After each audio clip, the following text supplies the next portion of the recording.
আসসালামু আলাইকুম। Iran Israel যুদ্ধে মোটামুটি ১ মাস পার হয়ে গেছে। আর এই ১ মাস পরে এসে মার্কিন প্রেসিডেন্ট ডোনাল্ড ট্রাম্প এক ভয়াবহ চাপে আছে। মার্কিন যুক্তরাষ্ট্রে প্রায় ১ কোটি মানুষ, বলা হচ্ছে ৮০ লাখের অধিক মানুষ একসাথে মার্কিন প্রেসিডেন্ট ডোনাল্ড ট্রাম্পের বিরুদ্ধে আন্দোলন করছে। মার্কিন প্রেসিডেন্ট ডোনাল্ড ট্রাম্প যে বলে এসেছিল যে মার্কিন যুক্তরাষ্ট্রকে এক অপ্রতিরোধ্য শক্তি হিসেবে গড়ে তুলবে, সেই মার্কিন প্রেসিডেন্ট ডোনাল্ড ট্রাম্পের বিরুদ্ধে এখন লক্ষ লক্ষ মানুষ, প্রায় কোটির কাছাকাছি মানুষ প্রথম দিনেই আন্দোলনে জড়ো হয়েছে, যেটা মার্কিন প্রেসিডেন্ট ডোনাল্ড ট্রাম্প কল্পনাও করতে পারছে না। আর এটা সবচেয়ে বেশি জোরালো হয়েছে, সবচেয়ে বেশি জোরদার হয়েছে ইরান যুদ্ধকে কেন্দ্র করে। মোটামুটি মার্কিন প্রেসিডেন্ট ডোনাল্ড ট্রাম্প ইরান যুদ্ধে মার্কিন যুক্তরাষ্ট্রকে মাটির সাথে মিশিয়ে দিচ্ছে, মার্কিন যুক্তরাষ্ট্রের অর্থনীতিকে যে মাটির সাথে মিশিয়ে দিচ্ছে, সে যেই বুলিয়া উড়িয়ে, সে মার্কিনীদের যেই স্বপ্ন দেখিয়ে এখানে এসেছিল বা ক্ষমতায় এসেছিল, সেটা আসলে তাদের স্বপ্নই রয়ে গেছে, বা তাদের স্বপ্নকে মাটির সাথে মিশিয়ে দিচ্ছে শুধুমাত্র এই ইরান যুদ্ধের মাধ্যমে।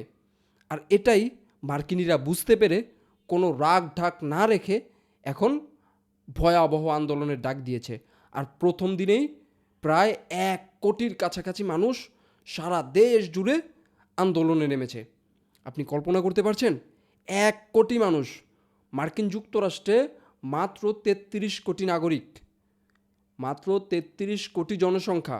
আপনি এটাকে মাত্র বলতেই পারেন, যেখানে ১ কোটি মানুষ আন্দোলনে নামছে। প্রায় ১ কোটি মানুষ, ৩৩ কোটির মধ্যে ১ কোটি মানুষ আন্দোলনে নেমেছে। আপনি চিন্তা করতে পারছেন? একটা দেশের প্রেসিডেন্ট যে নিজেকে ভয়াবহ জনপ্রিয় দাবি করে, যে দাবি করে তার সামনে কেউ দাঁড়ানোর মতো নেই, যে দাবি করে গত নির্বাচনেও সে জিতেছিল, শুধুমাত্র বাইডেনের পরিকল্পনার কাছে তাকে পরাজয় বরণ করতে হয়েছিল, সেই মার্কিন প্রেসিডেন্ট ডোনাল্ড ট্রাম্পের বিরুদ্ধে ভয়াবহ আন্দোলন চলছে যুক্তরাষ্ট্রে। আর এই আন্দোলনের উৎপত্তি হয় ইরান যুদ্ধকে কেন্দ্র করে। ইরান যুদ্ধে মার্কিন যুক্তরাষ্ট্র মোটামুটি ইসরায়েলের সাথে তাল মিলিয়ে যুক্তরাষ্ট্রের যে ক্ষয়ক্ষতি করেছে, যুক্তরাষ্ট্রের মসনদের যে ক্ষয়ক্ষতি করেছে, এটা অভাবনীয়। এটা আসলে পুষিয়ে ওঠার মতো নয়। পুষিয়ে ওঠার মতো নয়, শুধুমাত্র ১ মাস পার হওয়ার পরেই এখন বোঝা যাচ্ছে। আর ইরান যেই দৃঢ় প্রত্যয় নিয়ে যুদ্ধ করছে, যেভাবে দাঁড়িয়ে থেকে, যেভাবে ততন্দ্র প্রতাপ নিয়ে যুদ্ধ করছে, ধারণা করা হয় ইরান যতদিন দরকার ততদিন এই যুদ্ধ চালিয়ে যেতে পারবে। ইভেন যদি ইরানের বছরও যুদ্ধ চালিয়ে যাওয়া প্রয়োজন হয়, সেক্ষেত্রেও ইরান যুদ্ধ চালিয়ে যেতে সক্ষম। আর এই অবস্থায় এসে মার্কিন যুক্তরাষ্ট্রে তেলের দাম, গ্যাসের দাম বাড়ছে। আর আপনারা জানবেন তেলের দাম, গ্যাসের দাম সব কিছুর সাথে জড়িত। আপনি বসে আছেন, আপনি ফ্যানের বাতাস খাচ্ছেন, ফ্যানের বাতাস খাওয়ার পাশাপাশি আপনি খাবার খাচ্ছেন, প্রত্যেকটা জিনিস তেল গ্যাসের সাথে জড়িত। এমন একটা সিস্টেম পুরো পৃথিবীতে তৈরি করা হয়েছে। আর যখন তেল গ্যাসের দাম বাড়ছে, তখন সেকেন্ড ক্লাস কান্ট্রিগুলোর চাইতে বেশি চাপ পড়ছে ফার্স্ট ক্লাস যে কান্ট্রিগুলো আছে, ইউরোপ আমেরিকার যে কান্ট্রিগুলো আছে, তাদের উপর ব্যাপক মাত্রায় চাপ পড়ছে। আর মার্কিন যুক্তরাষ্ট্র অলরেডি ব্যাপক মাত্রায় অর্থনৈতিক সমস্যার সম্মুখীন হচ্ছে করোনার পর থেকেই। করোনার পর থেকে মার্কিন যুক্তরাষ্ট্র দৌড়ে দৌড়ে তার মসনদ থেকে নেমে যাচ্ছে, এমন একটা পরিস্থিতি তৈরি হয়েছে। আর এই সময় এসে সে ভেনেজুয়েলায় হামলা করেছিল, ভেবেছিল ভেনেজুয়েলাকে যেভাবে নিজেদের মনে করে নিজেদের করে নিয়েছে, ঠিক যুক্তরাষ্ট্র ইরানকেও সেভাবে মাথা নত করিয়ে দেখা হচ্ছে নিজেদের করে নিতে পারবে। যদিও শুধুমাত্র ভেনেজুয়েলা আর ইরান টার্গেট হওয়ার পেছনে ইসরায়েলের সেই আকাঙ্ক্ষা না, সেই বৃহত্তর ইসরায়েলের আকাঙ্ক্ষা না, এটার পেছনে চীনকে দুর্বল করারও একটা কারণ আছে। কিন্তু তারপরেও ইসরায়েল যুক্তরাষ্ট্রকে যেভাবে টেনে এনে এই যুদ্ধে ফাঁসিয়ে দিয়েছে বা এই কাদায় তাদেরকে আটকে দিয়েছে, সেটা অকল্পনীয়। সেটার ভার এখন মার্কিনিরা বুঝতে পারছে, সেটার ভার এখন মার্কিনিরা বুঝতে পারছে। মার্কিন যুক্তরাষ্ট্রে ইসরায়েল বিরোধী মনোভাব ধীরে ধীরে ধীরে ধীরে শক্তিশালী হয় গাজা যুদ্ধকে কেন্দ্র করে। ইভেন ইসরায়েল কিছু এজেন্সিকে প্রতি মাসে প্রায় ৯ থেকে ১০ মিলিয়ন ডলার দিয়ে হায়ার করেছিল তাদের যে ইমেজ তাদের যেই ইমেজ ক্ষুণ্ণ হয়েছে মার্কিন যুক্তরাষ্ট্রে, সেই ইমেজ উদ্ধারের জন্য এটা ইসরায়েল করেছে। ডে বাই ডে ইসরায়েল যে অপকর্ম করেছে, গাজার মানুষকে ধরে ধরে ধরে ধরে সাধারণ মানুষকে হত্যা করেছে, সেটার বিরুদ্ধে মার্কিনিরা জেনে গিয়েছিল বলতে জানছে, এখনও জানছে। মার্কিন যুক্তরাষ্ট্রে এখনও ইসরায়েল বিরোধী মনোভাব ডে বাই ডে শক্তিশালী হচ্ছে। আর ইরান যুদ্ধের পর আসলে মার্কিনিরা এটা বুঝতে পেরেছে যে ইসরায়েল আসলে তার নিজের জন্য যুক্তরাষ্ট্রকেও কোরবানি দিতে পারে। সে এটা বুঝিয়েছে।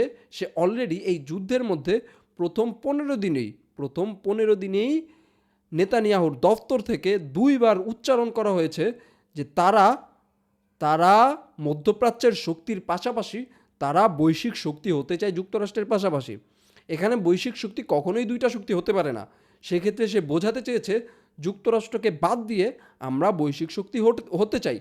আর এতে করে মার্কিন যুক্তরাষ্ট্রের ইন্টারনাল রাজনীতিতেও ইসরায়েল বিরোধী মনোভাব তৈরি হতে থাকে, যদিও ইসরায়েলের প্রভাব ব্যাপক মার্কিন রাজনীতিতে।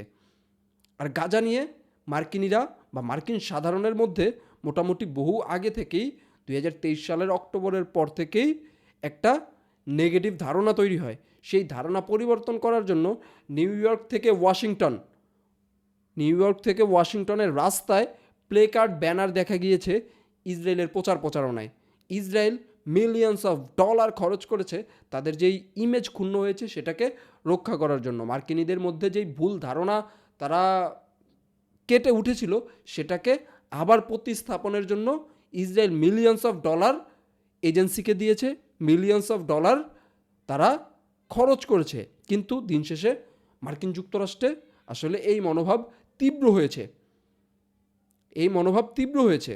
এখানে ইরান যুদ্ধ আসলে শুধুমাত্র একটা কারণ না, আরও একটা গুরুত্বপূর্ণ কারণ হচ্ছে আইস একটা সংগঠন যারা ইমিগ্রেন্টদের ধরে ধরে যুক্তরাষ্ট্র থেকে বের করে দিচ্ছিল। ইভেন এই উসিলায় তারা কয়েকজন মার্কিনীকে, জন্মগত মার্কিনী, সে মার্কিনী, তার মা বাবা মার্কিনী, তার দাদা দাদি মার্কিনী, তার বড় দাদা দাদি মার্কিনী, তাদেরকে, তাদের মধ্য থেকে অনেককে আইস ধরে ধরে রাস্তায় গুলি করেছে। এই ধরনের ভিডিও ব্যাপক মাত্রায় ছড়িয়ে পড়েছিল। কিছুদিন আগে মার্কিন যুক্তরাষ্ট্রে ব্যাপক মাত্রায় ঝামেলা হয়, ব্যাপক মাত্রায় গ্যাঞ্জাম হয় পুলিশের মধ্যে, সাধারণ জনগণের মধ্যে। এই আইস নিয়ে সেই আন্দোলন শক্তিশালী হয়েছিল। সেই আন্দোলন পরবর্তীতে দমে যায়, কিন্তু পরবর্তীতে আবার দেখা যায় আইস তাদের অপারেশন পরিচালনা করছে, ইমিগ্রেন্টদের নামে মার্কিনীদের হয়রানি করছে। আর এটা বহুবার দেখা গিয়েছে। এতে করে মার্কিনীরা ব্যাপক মাত্রায় বিরক্ত, ব্যাপক মাত্রায় মোটামুটি বলতে পারেন যে রাগান্বিত। তারা তাদের ক্ষোভ প্রকাশের জন্য একসাথে রাস্তায় নেমেছে। আর প্রথম দিন যেখানে 80 লাখের অধিক মানুষ রাস্তায় নেমেছে, কোনো ক্ষেত্রে বলা হচ্ছে সেটা 1 কোটি পার হয়েছে, কোনো ক্ষেত্রে 1 কোটি পার হয়েছে বলা হচ্ছে। সেক্ষেত্রে আপনি কল্পনা করতে পারছেন এই আন্দোলন যদি আরও 2-3 দিন দীর্ঘায়িত হয় বা সপ্তাহখানিক দীর্ঘায়িত হয়, সেক্ষেত্রে কী একটা পরিস্থিতি হতে পারে। আর এই আন্দোলন দীর্ঘায়িত হওয়ার সম্ভাবনা বেশি, কেননা যুক্তরাষ্ট্র ইরান যুদ্ধে এমনভাবে ফেসে গেছে যে ইরান যুদ্ধ সেই আন্দোলনে আরও বেশি তেল ঢালবে। সেই আন্দোলনের স্ফুলিঙ্গ হিসেবে কাজ করবে ইরান যুদ্ধ। কারণ মার্কিনীরা এখন বুঝতে পেরে গেছে যে আসলে ইরান যুদ্ধ তাদেরকে কোনো কিছু দিচ্ছে না। ইভেন ইরান মার্কিনীদের জন্য আসলে কোনো হুমকিই ছিল না। তাদেরকে শুধুমাত্র বোঝানো হয়েছে মার্কিনীরা তাদের জন্য হুমকি। এমন কোনো হুমকি যুক্তরাষ্ট্রের বড় বড় কোনো বিশ্লেষক দেখছে না। যেমন কিছুদিন আগে যুদ্ধের 2 সপ্তাহের মধ্যে মার্কিন যুক্তরাষ্ট্রের একজন ইন্টারনাল নিরাপত্তা কর্মকর্তা সে পদত্যাগ করেছে। কেন? কারণ হচ্ছে ইরানের উপর এই অবৈধ হামলা হয়েছে এবং সে সরাসরি বলেছে যে আসলে ইরান মার্কিন যুক্তরাষ্ট্রের জন্য কখনো হুমকি ছিল না, আর হওয়ার সম্ভাবনাও নেই এটা বলে সে পদত্যাগ করেছে। আর সেই পদত্যাগের মধ্য দিয়ে এবং এর 2-3 দিন আগে একজন 4 স্টার র্যাঙ্কড কমান্ডারের বা কর্নেলের 4 স্টার র্যাঙ্কড একজন কর্নেল, সে আসলে ইসরায়েল বিরোধী বক্তব্য দেয় একটা কনফারেন্সে। সেই কনফারেন্স থেকে তাকে টেনে হেঁচড়ে বের করে দেওয়া হয়। আর এই 2 জনের বক্তব্যের মাধ্যমে আসলে প্রমাণ পায় যে যুক্তরাষ্ট্রের ইন্টারনাল রাজনীতিতে ইসরায়েল বিরোধী মনোভাব এবং একচ্ছত্র ইসরায়েলের যে আধিপত্য ছিল সেটা ভেঙে পড়ছে। ইভেন ইসরায়েলের ইন্টারনাল রাজনীতিতেও তাদের আধিপত্য ভেঙে পড়ছে। তাদের সেনাপ্রধান বলেছে এইভাবে যদি যুদ্ধ চলতে থাকে সেই ক্ষেত্রে আমরা খুব বেশি দিন টিকতে পারবো না। ইসরায়েলের সেনাবাহিনী ইরানের হামলায় না হলেও ইন্টারনালি ভেঙে পড়বে। আপনি কল্পনা করতে পারছেন, যারা নিজেদের অপ্রতিরোধ্য বলতো, যারা নিজেদের অপ্রতিরোধ্য ভাবতো, তাদের সেনাপ্রধান এই ধরনের কথা বলছে। ইভেন তাদের বহু মেয়রও এই ধরনের কথা বলছে। তাদের বহু মেয়র, তাদের বহু এমপি এখন বিরক্ত নেতানিয়াহুর এই কর্মকাণ্ডে। আর দিন শেষে নেতানিয়াহুর এই কর্মকাণ্ড জ্বালাচ্ছে কাকে? মার্কিন যুক্তরাষ্ট্রকে। যুক্তরাষ্ট্র ধাপে ধাপে ধাপে ধাপে এখন অস্থিতিশীল হয়ে উঠছে। এটা জাস্ট প্রথম ধাপ। ইরান যুদ্ধ নিয়ে এই 1 কোটি মানুষ রাস্তায় নামাটা হচ্ছে প্রথম ধাপ।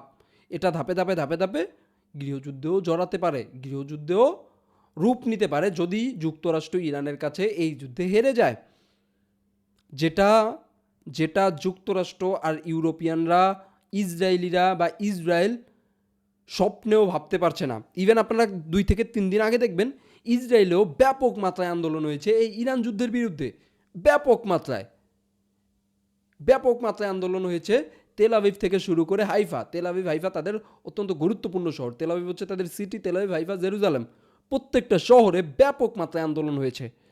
আর সেই আন্দোলনের রেশ এখন যুক্তরাষ্ট্রও লেগেছে।